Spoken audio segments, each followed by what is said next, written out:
Démarré depuis septembre au Togo, les manifestations de l'opposition qui ont connu une pause depuis l'ouverture du dialogue politique avec le pouvoir pourraient reprendre de plus belle. C'est du moins ce qu'a déclaré le responsable à la communication de la coalition. Nous avons décidé de reprendre nos manifestations pour 4 jours, mardi, mercredi, jeudi et samedi, le gouvernement n'ayant pas honoré son engagement de surseoir à la poursuite unilatérale du processus électoral qui va conduire aux prochaines élections. C'est ce qu'a expliqué Éric Dupuis. Aussi dénonce-t-on du côté de l'opposition le passage à tabac de population à Paratao, village natal de Tikpi à Tchadam, président du PNP, parti ayant initié en septembre ces manifestations. Mais il semble que Nana Akufo-Addo, le président ghanéen, facilitateur du dialogue, a demandé et obtenu l'annulation des manifestations. Qu'est-ce qui explique ce regain de tension entre opposition et pouvoir?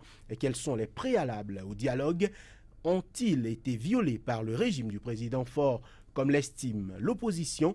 Y a-t-il effectivement des exactions qui se commettent toujours au Togo, alors que le dialogue est censé être souverain et permettre de désamorcer la crise? Quelle est la position du camp présidentiel par rapport à tout ceci? Nous ferons le débat sur Angle de Vue à toutes et à tous. Bonjour et bienvenue. Togo menace de l'opposition de retourner dans la rue. Le dialogue a-t-il du plomb dans l'aile? C'est le thème retenu pour ce numéro de votre émission qui permet le décryptage de l'actualité sur le continent africain. Nos invités sont plus tardés. Ce sera juste après ceci.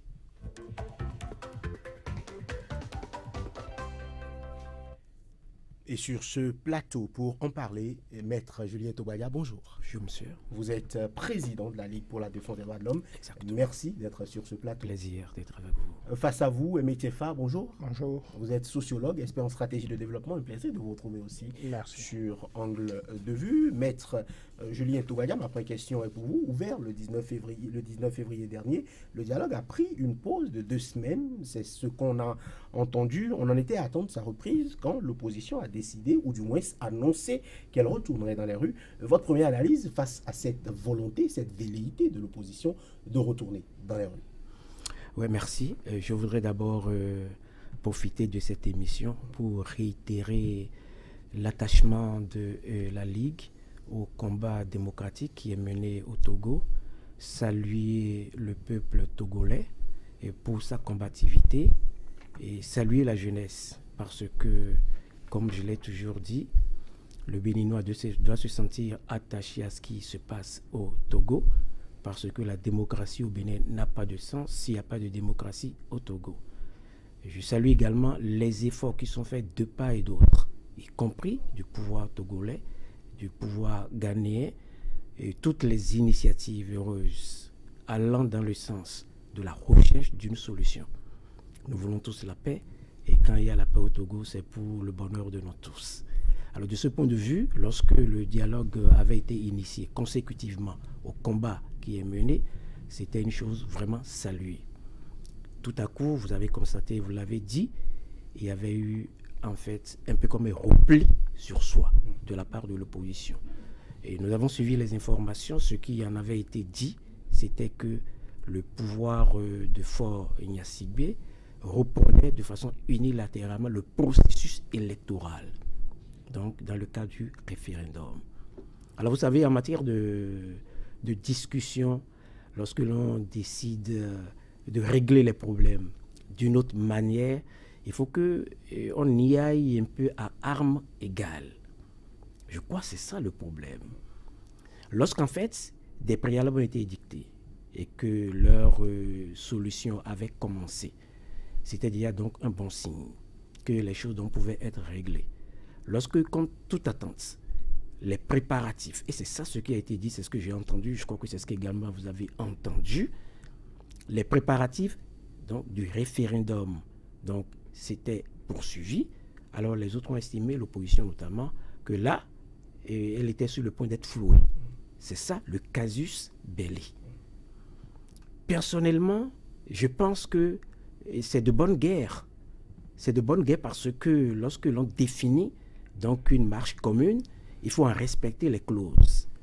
S'il est entendu qu'il faut absolument taire tout et trouver une solution qui permette disons, de régler définitivement la situation qui prévaut et de faire en sorte que donc, la paix et le cours normal des choses puissent donc reprendre. Alors il faut que tout le monde puisse conduire les choses comme cela se doit. C'est vrai, je sais qu'on dit souvent que les accords sont faits pour être violés, mais dans le cadre, puisque l'accord n'est pas encore fait, dans le cadre donc de cette recherche-là, il faut que les uns et les autres se tiennent à distance. C'est un peu comme en matière de justice, lorsque deux personnes sont en train de discuter un bien, par exemple, immobilier, alors en ce moment, on ordonne que chacun reste à distance. Donc, il est nécessaire qu'en ce moment, aussi bien le pouvoir que l'opposition respectent ce qui a été communément décidé. Voilà. Emetchefa, la coalition de 14 partis avait promis, dans le cadre du dialogue, de suspendre toute manifestation de rue. Est-ce que c'est un rétropédalage aujourd'hui, cette volonté de retourner dans les rues? Merci. À l'entame de mon propos, dans tout débat concernant le Togo, je prends toujours la peine et la précaution de dire que je ne suis pas acteur politique. Je ne suis pas un homme d'affaires, je suis universitaire, je suis intellectuel, je n'ai d'acquaintance avec personne, j'opine en toute indépendance et en tout détachement. Je dis mes convictions, ce que je crois être bien comme analyse dans cette situation, et volontiers j'accepte que d'autres pensent le contraire. Et c'est cela la vie, et c'est cela aussi être scientifique. Alors, ceci dit, pour répondre à votre question, je crois que Maître Togbadia, dans son intervention, a dit l'essentiel. Au fond, lorsque deux partis sont opposés, surtout dans une crise comme celle-là, où un accord de paix n'est pas encore trouvé et signé définitivement, tout mouvement, en principe, devrait être suspendu. Aucun des deux camps n'aurait intérêt à trouver quelque raison que ce soit de redevenir subitement actif. Cela reste valable aussi bien pour le gouvernement que pour l'opposition. Alors, de mon point de vue, revenir sur des engagements qui étaient déjà pris, revenir sur des promesses qui étaient déjà faites et les effacer, quel qu'en soit celui qui en est l'auteur, sont des comportements qui sont de nature à remettre en cause l'amorce du processus dont le président ghanéen est le leader et qui, de mon point de vue, lorsque les acteurs de part et d'autre sont patients, devrait quand même aboutir à quelque chose de sérieux et d'important pour la paix au Togo. Voilà, le gouvernement dit, le gouvernement n'ayant pas honoré son engagement de surseoir à la poursuite unilatérale du processus électoral qui va conduire aux prochaines élections. C'est ce que l'opposition entend. Est-ce que le dialogue ou la reprise du dialogue ne devrait pas aborder ces questions-là? Est-ce que c'est toujours la crise de confiance entre bloc opposition et bloc régime qui prévaut aujourd'hui au Togo, Maître Togbadia? Oui, c'est vrai. Et comme on le dit aussi, lorsqu'on vient à la négociation, on a un peu comme son arme à côté de soi. Il est vrai, on ne s'en sert pas, mais on l'a toujours à côté de soi.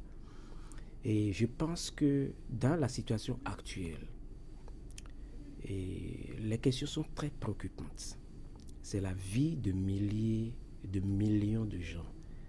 C'est le sort d'un pays suffisamment affligé, un peuple suffisamment affligé.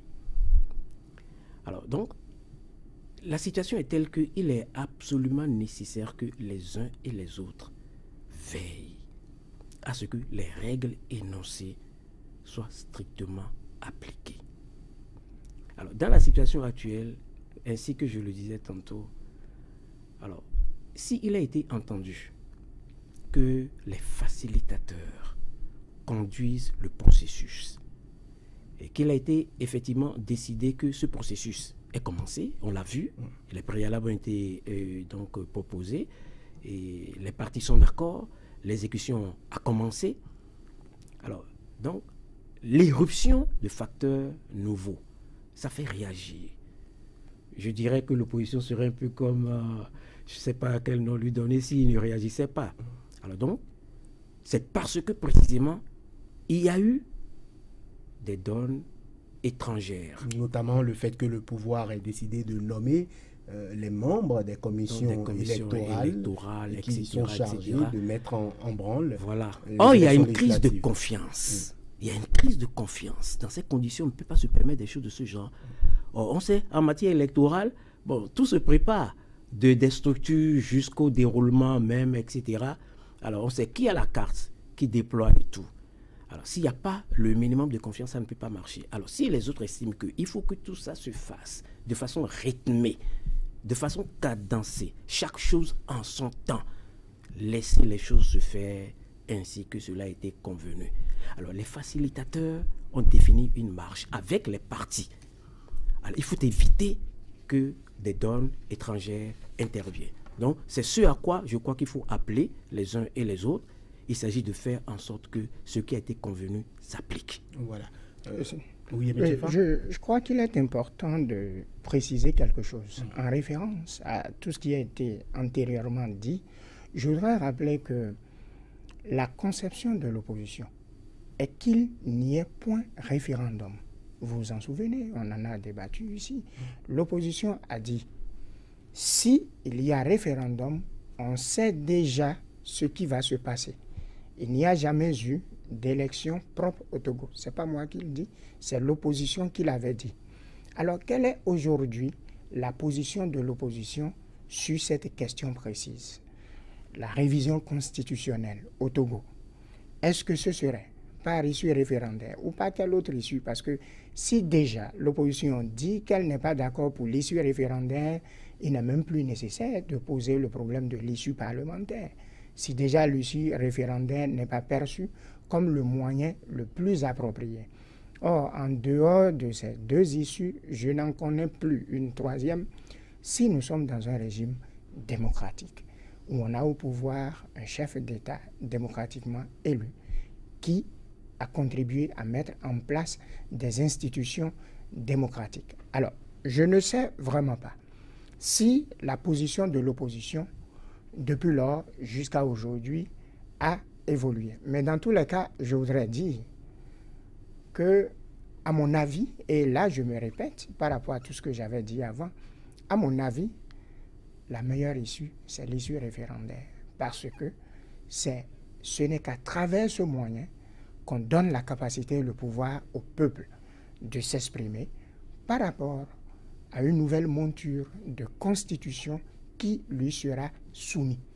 Chaque parti aura à battre campagne sur sa position, trouver les voies et moyens, trouver les astuces nécessaires pour faire triompher sa position.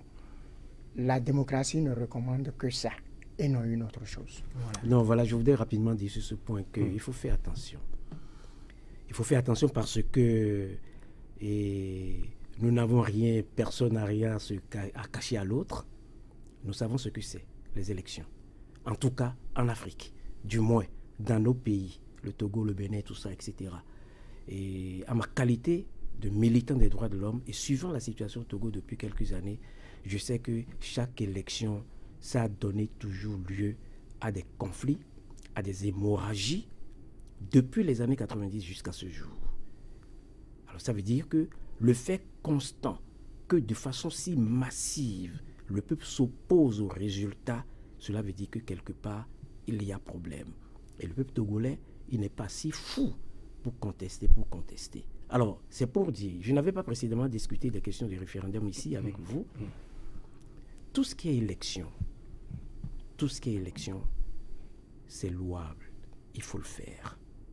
Parce que le peuple doit exprimer ses aspirations. C'est à lui de choisir, c'est à lui de décider. Et le mode de désignation, de choix, c'est l'élection. Alors, elles sont ce qu'elles sont. Dans les conditions actuelles, je crois qu'il faut laisser libre cours aux accords qui doivent résulter du dialogue. Il ne faut pas mettre en avant un processus électoral. La question qui est posée est claire. Le retour à la Constitution de 1992. Que ce retour se fasse. Parce que le casus belli est là. Alors si vous faites donc le référendum, c'est à quelle fin? Or, la question qui est posée par les autres, par l'opposition, elle est précise. Est-ce que ça gêne ce retour-là? débattons-en. Débattons-en. C'est ça la question. Voilà. Monsieur Touanou. Oui. Tiefa, nous allons probablement... Non, c'est à mon avis, ce que Maître dit est très intéressant. La Constitution de 92, je crois que le pouvoir l'a concédé et est allé au-delà. Puisqu'au fond, quand on parle de la Constitution de 1992, il n'y a que deux choses que l'on recherche. Un, la limitation du nombre de mandats du président de la République. C'est dans ce qui veut être proposé maintenant, à savoir 2 mandats de 5 ans. C'est-à-dire un mandat de 5 ans renouvelable. Donc, une seule fois. Une seule fois. Donc, au plus 10 ans au pouvoir. C'est dedans. Ensuite, un mode de scrutin à 2 tours si nécessaire, comme nous le faisons ici. Si aucun des candidats au premier tour n'arrivait à avoir le quota... Au lieu de l'unique. Au lieu de l'unique actuel. Oui. Vous voyez, ces 2 choses-là sont concédées. Et ils sont allés plus loin en faisant un pas que nous n'avons pas fait. Lequel? Limiter le nombre de mandats pour les députés à l'Assemblée nationale et même pour les maires. Je trouve que c'est génial. Alors, en dehors de ça, qu'est-ce que le peuple demande d'autre? Je suis tout à fait d'accord que tout ceci doit être organisé dans une parfaite cohésion, dans une parfaite harmonie, pour que chacun s'assure que du début jusqu'à la fin du processus, rien n'a été tripatouillé et que tout est clair et limpide. Maintenant, les élections, pas seulement en Afrique, partout au monde, elles sont ce qu'elles sont. Ceux qui ne les gagnent pas trouvent qu'elles sont mauvaises et ceux qui les gagnent trouvent qu'elles sont bonnes. Et j'ai toujours donné des exemples. Jusqu'à aujourd'hui, on continue par discuter sur la qualité de l'élection du président Trump, l'une des plus grandes démocraties au monde. La Russie, vous savez ce qu'elle est. Vous savez, dernièrement en France, lors de l'élection du président Macron, vous savez tout ce qui a suivi.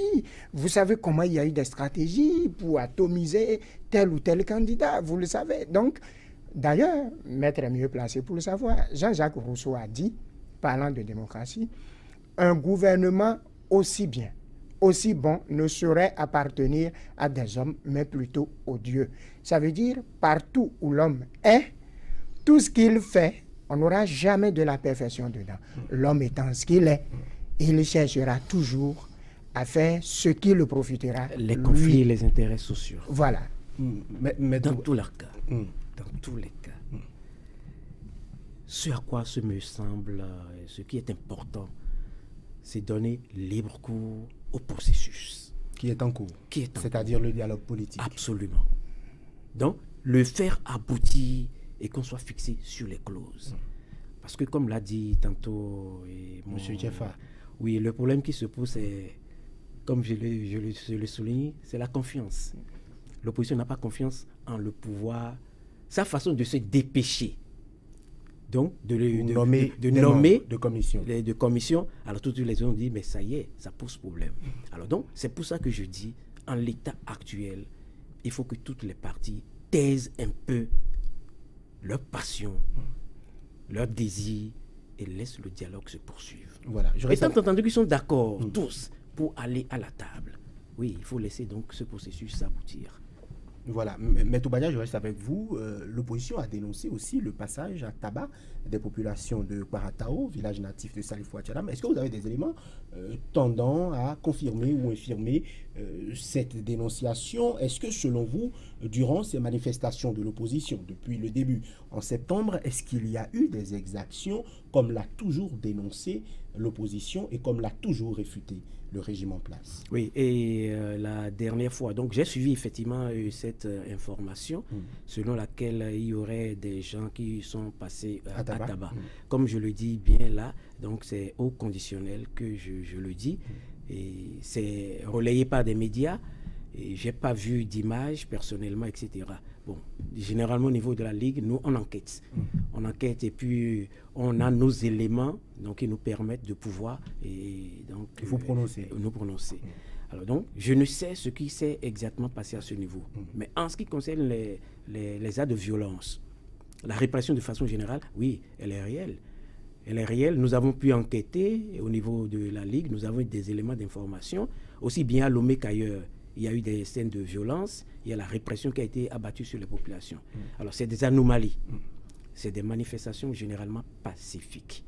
Et vous constatez, je suis ces manifestations autant que vous, généralement toutes ces manifestations massives donc, où qu'elles se déroulent, et les manifestants, à l'appel des dirigeants de l'opposition, s'efforcent de ne pas faire preuve de violence.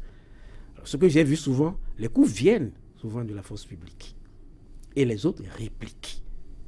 Ça, c'est pas normal. Tant que c'est pacifique, laissez ce caractère de la manifestation aller jusqu'au bout. Faut pas réprimer.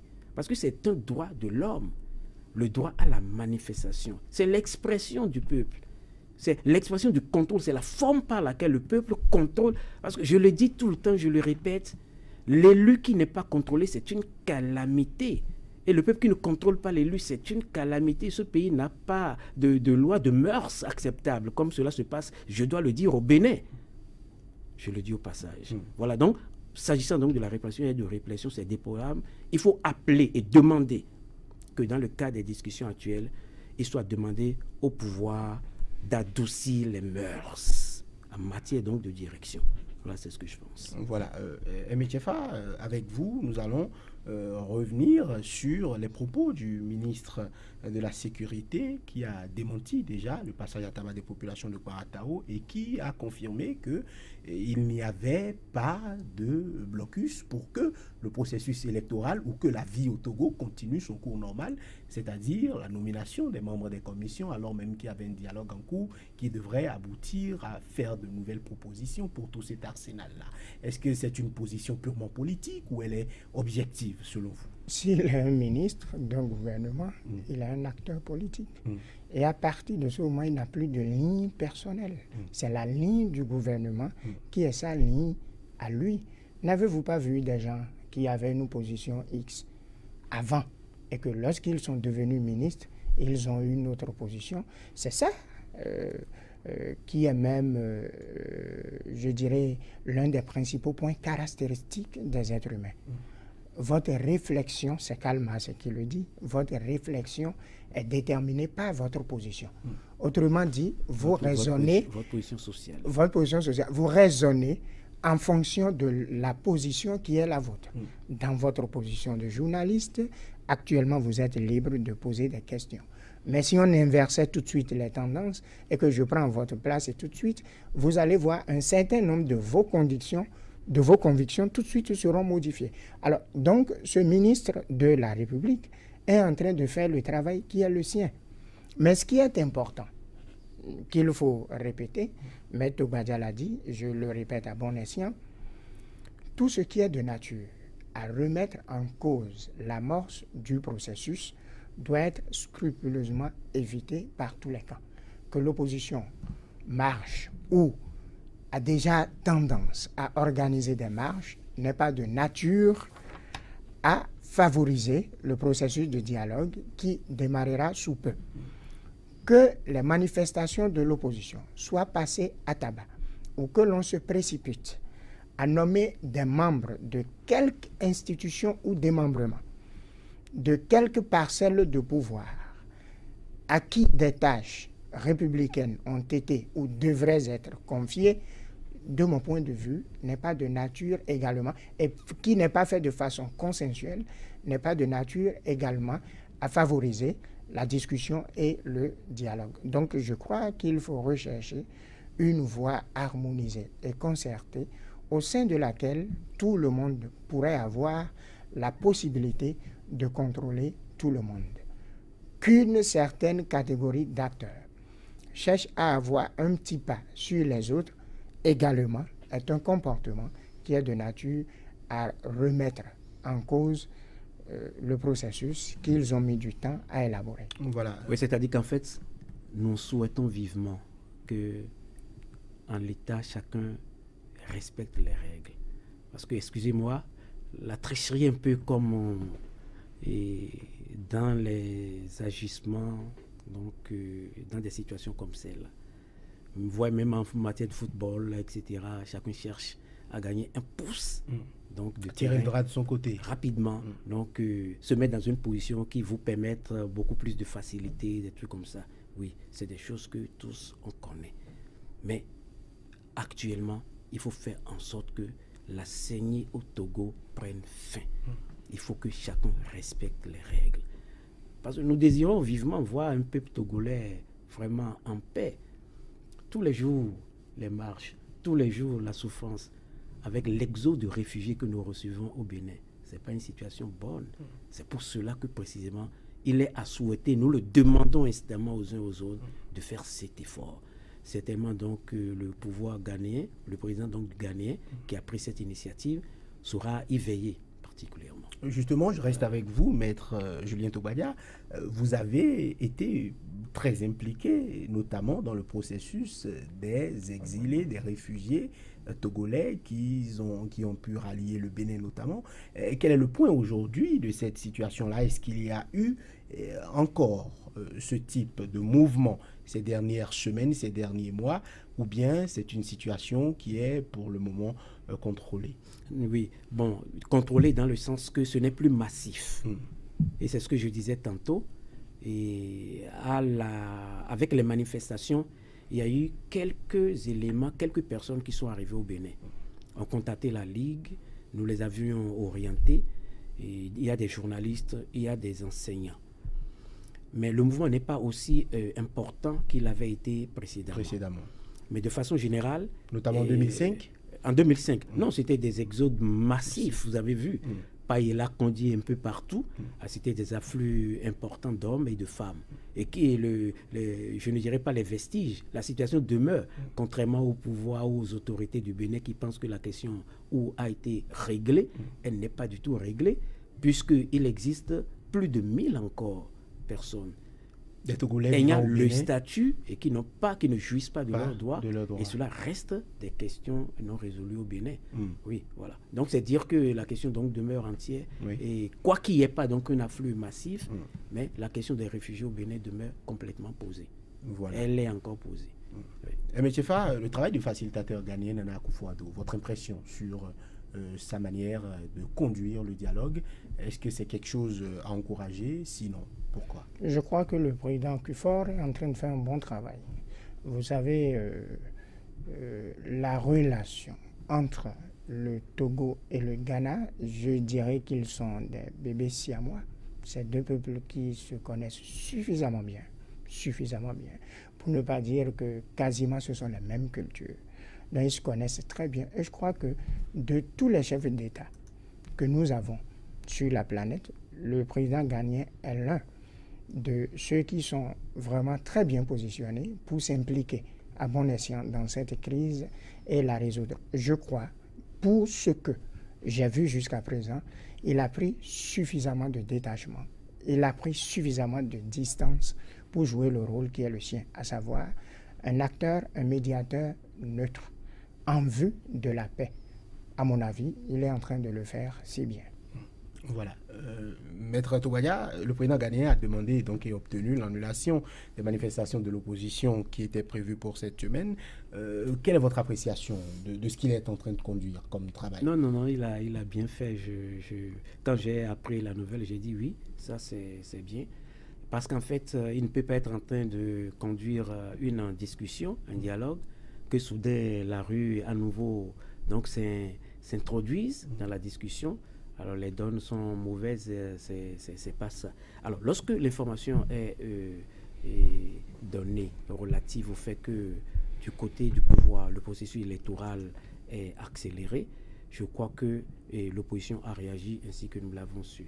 C'est normal qu'à ce niveau, le conducteur du dialogue demande qu'on lui permette de prendre contact, de discuter, de remettre à niveau ce qui paraît déréglé. Je crois que de ce point de vue, il a tout à fait bien fait de demander à l'opposition de surseoir à sa menace ou à la marche qui a été projetée en attendant de lui revenir. De ce point de vue, je soutiens, c'est tout à fait bon. Voilà. Ouais. L'opposition dit avoir le sentiment d'avoir été compris par le médiateur ghanéen et attend une semaine avant une éventuelle reprise des marches. La pression de la rue semble donc toujours d'actualité, M. Tchefa?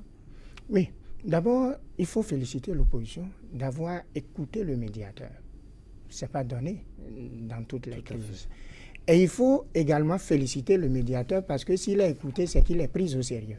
Oui. Et pour qu'il soit pris au sérieux, c'est parce que lui aussi, il a montré qu'il a pris suffisamment de distance et qu'il n'a pas de camp.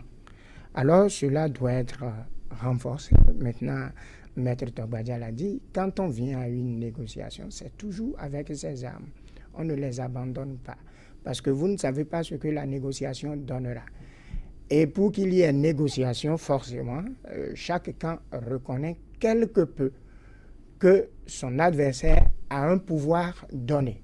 Et là, on dit en sociologie des organisations, nous sommes dans une zone d'incertitude. Le pouvoir togolais sait que l'opposition togolaise a un pouvoir. L'opposition sait que le pouvoir du président Faure, jusque-là, est le pouvoir d'État. Et que son exercice ne respectant pas le cadre juridique légal défini, pourrait constituer un tort pour elle, l'opposition. À partir de ce moment où, dans le jeu de pouvoir, chaque acteur reconnaît la capacité de nuisance de son vis-à-vis, cela définit ce qu'on appelle les zones d'incertitude critique qui rendent compte du système d'action concret. Bon, je ne vais pas vous ennuyer avec une terminologie scientifique de la sociologie des organisations, mais pour la lecture scientifique et technique que je fais, c'est que tout est mis en place pour que ce dialogue-là aboutisse à quelque chose de sérieux. Voilà, le dialogue, on le sait, est suspendu. Maître Togbadia, les protagonistes ne s'accordent pas sur les implications du retour à la constitution originelle de 92. Est-ce que ce débat a lieu d'être? Aujourd'hui, l'opposition demande retour pur et simple à la constitution de 92 et notamment, nul ne peut être candidat plus de 2 fois. Ce qui, en l'état, selon l'opposition, disqualifie le président Faure Gnassingbé qui devrait donc, au terme maximum de son mandat actuel, quitter le pouvoir. C'est ce qu'estime l'opposition. Voilà l'une des demandes principales de l'opposition politique. Votre avis sur cette question-là, parce que c'est un débat purement technique, tel camp contre l'autre. Votre avis sur cette question-là?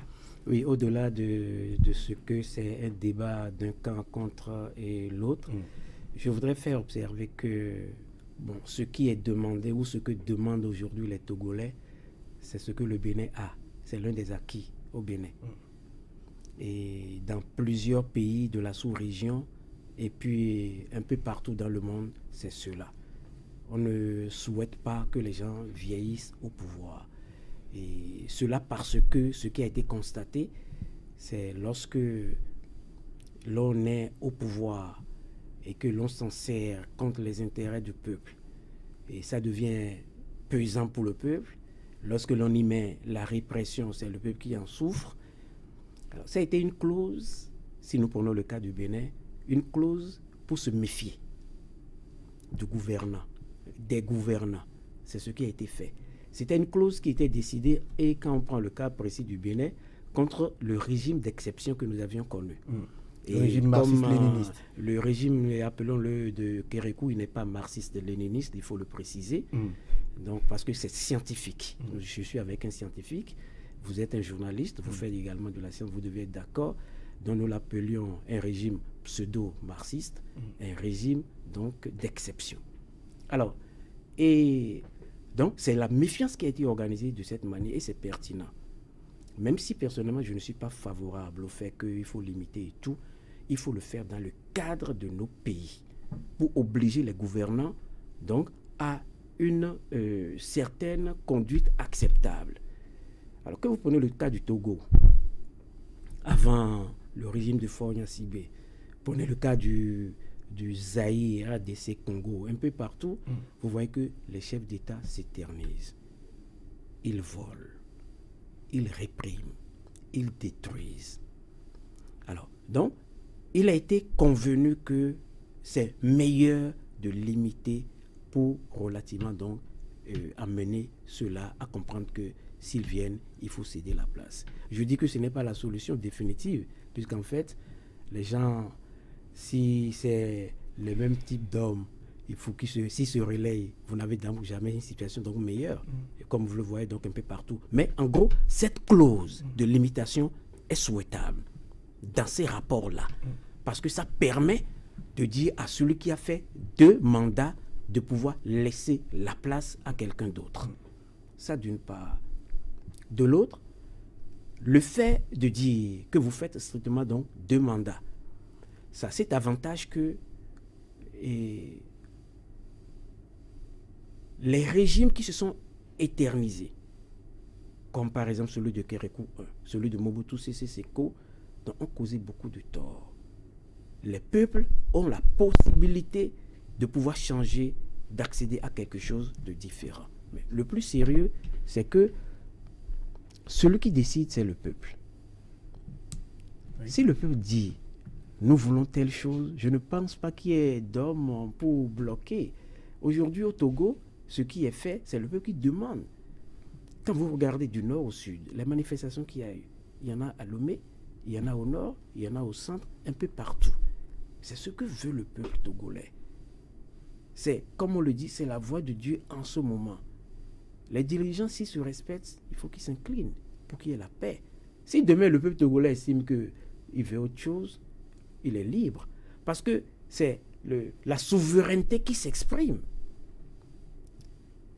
C'est la puissance. Donc le peuple est le dépositaire de la puissance publique. C'est lui qui s'exprime, c'est lui qui décide, c'est lui l'électorat. Voilà ce qu'il envisage. Je ne pense pas que ça soit donc porteur, que ça soit même bon pour ceux qui sont au pouvoir au Togo de bloquer cet état de choses. Donc, en l'état, je crois qu'il faut que le pouvoir togolais accède à ce désir, ce désiderata du peuple togolais. Voilà.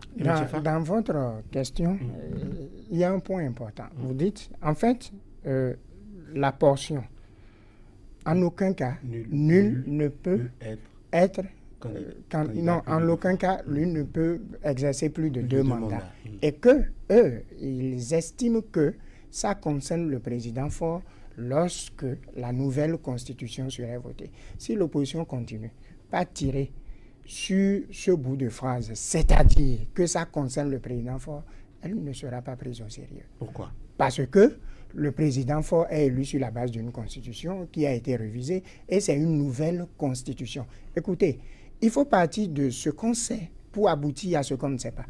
C'est exactement le même cas au Bénin. C'était ça, sous Kérékou, à la conférence nationale. Regardez dans notre constitution du 11 décembre 1990, c'est bien écrit. En aucun cas, nul ne peut exercer plus de 2 mandats. Est-ce que le président Kérékou n'est pas revenu alors qu'il avait fait 17 ans? Cela en rien ne le concerne, puisque c'est une nouvelle constitution. Ça ouvre la voie, et vous savez bien, la loi n'est pas rétroactive, ça ouvre la voie à tous les acteurs. Je suppose, parce que qu'est-ce qu'eux, ils sont en train de craindre en disant que, c'est-à-dire on est d'accord pour cette portion, en aucun cas, nul ne peut exercer plus de 2 mandats. Ça c'est bien, c'est logique. Maintenant, dire que ça concerne le président Faure et que donc, par rapport à ça, il ne peut plus être candidat, s'il continue par le dire, personne ne les prendrait au sérieux. S'ils veulent et qu'ils enfoncent ça comme le point crucial du dialogue, ils ne seront pas pris au sérieux. Pas, en tout cas, pas aucun technicien. Parce qu'il faut qu'on suive la logique. Il ne faut pas raconter des blagues. C'est beaucoup plus sérieux et il y a des milliers, des millions de vies humaines en jeu. Vous comprenez? Vous avez voté une nouvelle constitution où vous n'avez encore personne qui soit élu sur la base de cette constitution et vous dites que, en tout cas, ça ne concerne pas telle personne. Ce n'est pas démocrate. Oui, non, je crois que sur ce point, il y a peut-être quelque chose à dire. Allez-y. C'est vrai, la loi ne rétroagit pas. La loi nouvelle ne rétroagit pas. Et la loi nouvelle peut contenir la clause, donc, pour aller dans tel ou tel sens. Mais ce n'est pas, je ne reste pas sur le terrain juridique. Je reste ici sur un terrain, disons, sociologique et moral. Sociologique et moral. Et si j'étais Faure Gnassingbé, je ne ferais point de mystère sur ce point. Que la loi qui décide que après 2 mandats, on ne doit plus postuler.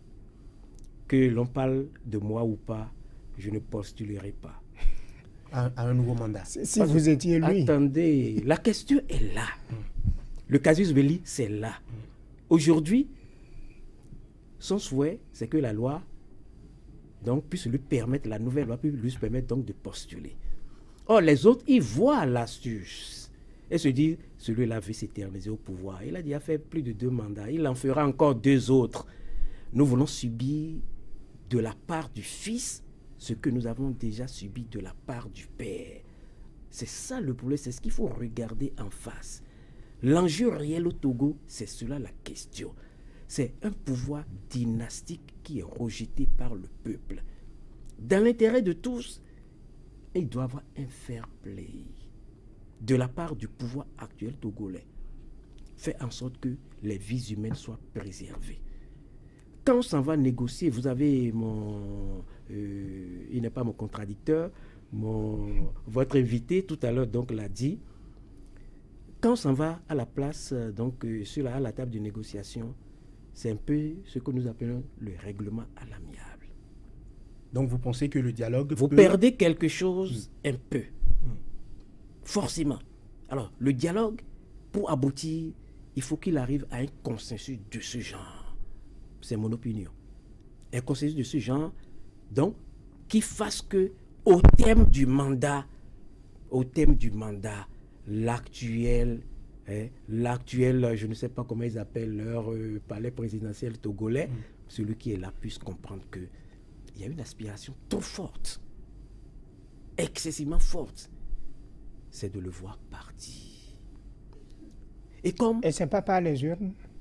Suivez. Les urnes seront postérieures au dialogue.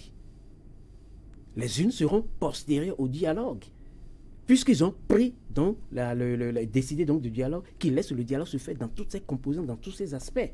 Et que le dialogue contienne la solution au problème. Le problème aujourd'hui au Togo, c'est un conflit entre la démocratie et la dynastie Gnassingbé. Regardons les choses en face. Appelons les choses par leur nom. Mais comment Faure est Tout venu le reste, là? c'est de la forfait. Maître, comment Faure est venu là? Ouais, vous avez suivi, vous êtes acteur, vous avez été témoin comme moi, je suis acteur en plus. Vous êtes témoin. Oui, il est venu là. En plus de ce que je suis témoin, je suis acteur. Oui, au décès de Eyadema Gnassingbé. Alors, le président de l'Assemblée, c'était lui qui devait. Non, on a suivi. Est-ce qu'il y a eu des élections? Non, vous avez dit comment? Je suis en train de vous rappeler ça. Non, on a suivi ça. Non, suivez donc. Alors, vous avez vu le coup d'État qui a eu? J'étais à Lomé en ce moment. Vous avez vu le coup d'État. Après le coup d'État, il y a eu les élections. Vous avez vu quelle était la couleur des élections? C'était assez rouge.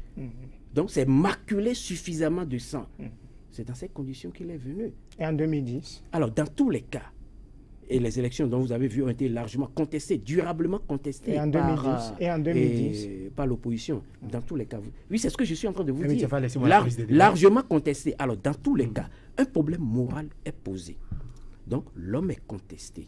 Sa dynastie est contestée. Ce n'est pas un clan contre un autre. Il s'agit d'un mouvement populaire. Non, il faut de la hauteur. Il faut de la hauteur. Dans le cas de cette discussion actuelle, je pense qu'il est bénéfique. Chacun doit se mettre au-dessus de tout. L'intérêt ici, c'est les hommes. L'intérêt, c'est le Togo. Je crois que qui aime véritablement le Togo, qui aime l'Afrique, doit donner les conseils du genre de ce que je suis en train donc de dire en ce moment. Alors, il ne faut pas s'attacher et dire que non, la loi ne doit pas rétroagir et donc c'est la nouvelle constitution et les citoyens, etc. Non, regardez le problème de fond qui est posé. Si vous voulez donc, si nous voulons être sérieux, il faut regarder ce problème, il faut pouvoir le résoudre. C'est le problème de fond qui est posé. C'est le problème de fond à résoudre, ça. Oui, voilà. Oui, je crois que ce que Maître est en train de demander, bon, ça, il a bien dit, hein, c'est du ressort de la morale et non du ressort du droit. Tout à fait. Or, vous savez bien, ce qui régit un peuple, c'est le droit. C'est bien le droit. C'est le droit qui régit un peuple. Je ne dis pas que la morale... D'ailleurs, la morale fait partie des sources du droit. C'est ce que je voulais rappeler. Oui, bien sûr, ça. Oui, c'est ce que on le sait. Dans tous les cas, je crois que c'est le président Faure décide, l'opposition n'a pas à le lui imposer. Il est togolais, il n'a pas de nationalité, c'est la seule qu'il ait possédée. Il s'agit de son peuple. Il est avec ses frères. J'ose faire confiance en son libre arbitre pour le bonheur du peuple togolais. Mais taper du poing sur la table et dire que c'est ça ou rien, il ne cédera pas. Oui, parce que lorsqu'on veut quelque chose de quelqu'un, il faut savoir obtenir cette chose. Mais tant que l'opposition continuera pas à taper et dira que la bonne interprétation de la loi, c'est que le président Faure ne soit plus candidat, il ne cédera pas. Et l'opposition perdra. Mais Toubadia, rapidement, pour clôturer. Oui, alors là, vous constatez, comme je suis en train donc de le dire, c'est là le conflit. C'est heureux que ce ne soit que, c'est malheureux que ce ne soit qu'à la fin de la discussion que le problème de fond est posé. Mais vos avions étaient suffisamment. Oui, voilà. Donc, en gros, alors je voudrais faire observer que nul n'est au-dessus d'un peuple et nul ne peut être au-dessus d'un pays. Voilà. Alors, nécessairement, le conflit actuel se poursuit, il est vieux et se poursuit. Il ne restera pas à ce stade. Aujourd'hui, il peut être réglé en faveur de Faure Gnassingbé. Mais cette solution n'est pas la dernière. Le conflit n'est pas résolu parce que tant que les règles démocratiques, tant que l'expression du peuple, tant que les aspirations voulues par le peuple ne prennent corps, le conflit demeure. C'est pourquoi je dis que ce qui est dans l'intérêt du peuple togolais, c'est de faire en sorte que les aspirations actuelles, c'est-à-dire le peuple veut exercer son pouvoir dans le sens de choisir l'homme qu'il veut. Le peuple veut exercer son pouvoir dans le sens de se donner le régime qu'il désire. Le peuple veut exercer le peuple et le pouvoir de sorte que celui qui a faim trouve à manger. Le jeûne est l'emploi. Que les gens ne soient plus de temps en temps contraints de fuir leur pays par exode massif. C'est ce que veut le peuple togolais. Voilà. Gnassingbé Faure doit pouvoir accepter cet état de choses et croire qu'il faut en imposer le contraire au peuple, ça ne peut prospérer. Même s'il a la victoire à l'instant, c'est une victoire passagère. Voilà, Maître Julien Toubadia, merci. Vous êtes le président de la Ligue pour la défense des droits de l'homme, je le rappelle. Face à vous, il y avait Métiefa, sociologue, expert en stratégie de développement. Monsieur, merci. Togo menace de l'opposition de retourner dans la rue. Le dialogue a-t-il du plomb dans l'aile? C'était la trame de cette émission. Merci de nous avoir suivis. À très bientôt sur Sika.